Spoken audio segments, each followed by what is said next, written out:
Hej venner, så blev det fredag. Ej, hvor dejligt. Ugen har budt på mange fede ting. Jeg håber, I har det rigtig godt. Nu kører det rigtig derudad med vores nye projekt her, der hedder Bundet på mund og hånd. Det er mig, der står der. Det er Simon Ankergaard. Han er historiker og forfatter.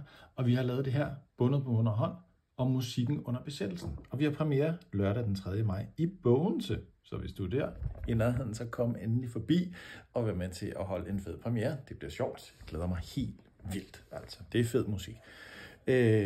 Prøv at se. Jeg har også opdateret min hjemmeside. Ej, hvad er nu det for noget? Altså, det trængte den så også til, kan man sige. Men blandt andet så har jeg lagt op her mine forskellige events, foredrag, shows osv. Og se nu her, for eksempel et nyt et, der hedder Fra Badehotellet til Vild med Dans, hvor vi har en fed underholdende aften om mit arbejde med Badehotellet bag om det, og selvfølgelig også Vild med Dans, de her 2 store tv-programmer her. Det glæder jeg mig også rigtig meget til at komme ud med.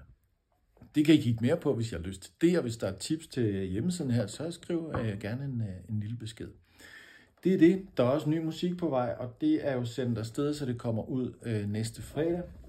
Med Dreams and Cures her, et nyt nummer, der hedder Traveling. Og ja, det er bare et totalt hjerteprojekt, det her med musikken, så det er jeg super glad for, at I følger med i. Jeg håber, I får en fed fredag, og rigtig god weekend.